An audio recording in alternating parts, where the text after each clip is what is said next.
तो बच्चों आज है 4 नवंबर। आज हम पढ़ेंगे अपने most important current affair questions, लेकिन उससे पहले हम देखेंगे पहले quote of the day, motivational quote.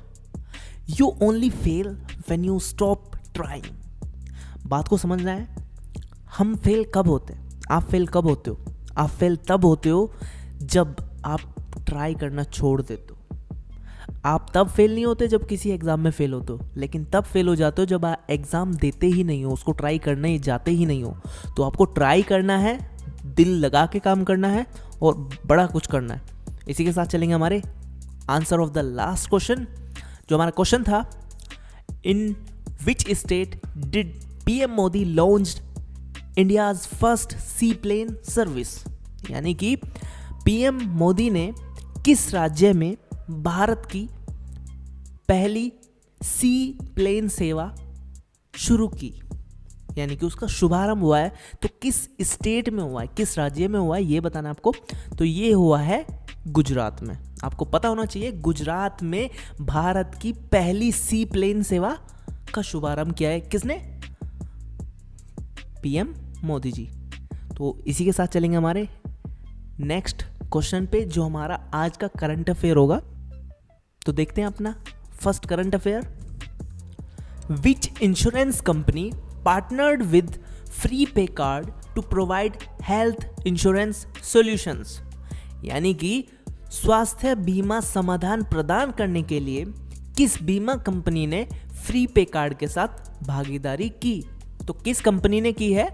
तो ये जो भागीदारी हुई है, ये हुई है आईसीआईसीआई लोम्बार्ड और फ्री पे कार्ड के बीच में। तो इसी के साथ चलेंगे हमारे सेकंड क्वेश्चन पे। जो हमारा सेकंड क्वेश्चन है वो है ये, which bank has been find by RBI for violating rules. यानी कि आरबीआई ने किस बैंक पर नियमों का उल्लंघन करने पर जुर्माना लगाया? तो किस बैंक पे लगाया है? ये लगाया है डीसीबी बैंक पे। किसने लगाया है? आरबीआई ने। क्यों लगाया है? नियमों का उल्लंघन करने के लिए। तो आपको पता होना चाहिए। इसी के साथ चलेंगे हमारे नेक्स्ट क्वेश्चन पे। हमारा नेक्स्ट क्वेश्चन है ये, on whose border will the 8000 megawatt capacity renewable energy park be set up. यानी कि किसकी सीमा पर स्थापित किया जाएगा 8000 मेगावाट क्षमता का रिन्यूएबल एनर्जी पावर पार्क? तो जो 8000 मेगावाट की कैपेसिटी वाला रिन्यूएबल एनर्जी पार्क बनने वाला है, वो बनने वाला है इंडिया और पाकिस्तान के बॉर्डर पे। आपको पता होना चाहिए, इंडो पाक बॉर्डर पे 8000 मेगावाट की कैपेसिटी का रिन्यूएबल एनर्जी पार्क बनेगा। तो इसी के साथ चलेंगे हमारे फोर्थ क्वेश्चन पे। हमारा फोर्थ क्वेश्चन है ये, in which city is the airport assigned by AAI to the Adani group. यानी कि एएआई द्वारा अडानी समूह को सौंपा गया हवाई अड्डा किस शहर में संचालित है?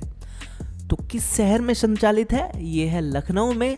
तो लखनऊ का जो एयरपोर्ट है वो किसको दिया गया है, असाइन किया गया है? ये किया गया है अडानी ग्रुप को। आपको पता होना चाहिए, Lucknow airport has been assigned to Adani group by AAI. इसी के साथ चलेंगे हमारे नेक्स्ट क्वेश्चन पे। हमारा नेक्स्ट क्वेश्चन है, who will be the new CEO of electronics sector skill council of India. यानी कि electronics sector skill council of India का नया सीईओ कौन होगा? तो कौन होने वाले हैं? ये होने वाले हैं पीवीजी मेनन। आपको पता होना चाहिए, PVG Menon will be the new CEO of electronic sector skill council of India. चलेंगे हमारे नेक्स्ट क्वेश्चन पे, जो है sixth question. Which player announced his retirement from all formats of cricket? यानी कि किस खिलाड़ी ने क्रिकेट के सभी प्रारूपों से संन्यास की घोषणा की? तो किसने की है? ये घोषणा की है शेन वॉटसन ने। Shane Watson announced his retirement from all the formats of cricket आपको याद रखना है। इसी के साथ चलेंगे हमारे 7th क्वेश्चन पे। हमारा 7th क्वेश्चन है ये, in which state of India was the first solar power train inaugurated? यानी कि भारत के किस राज्य में सौर ऊर्जा से चलने वाली पहली रेलगाड़ी का उद्घाटन किया गया है? तो ये किया गया है केरला में। आपको पता होना चाहिए कि केरला में पहली सौर ऊर्जा से चलने वाली रेलगाड़ी का उद्घाटन हुआ है। इसी के साथ चलेंगे हमारे 8th क्वेश्चन पे। हमारा 8th क्वेश्चन है ये, which player won the F1 Emilia Romagna grand prix in 2020?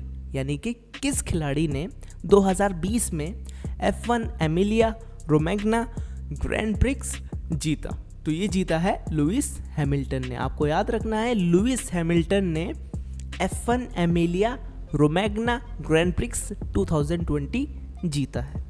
इसी के साथ चलेंगे हमारे क्वेश्चन ऑफ द डे पे, जिसका आपको आंसर बताना है। हमारा क्वेश्चन है ये, who became the new chairman of Mumbai port trust? यानी कि मुंबई पोर्ट ट्रस्ट के नए अध्यक्ष कौन बने?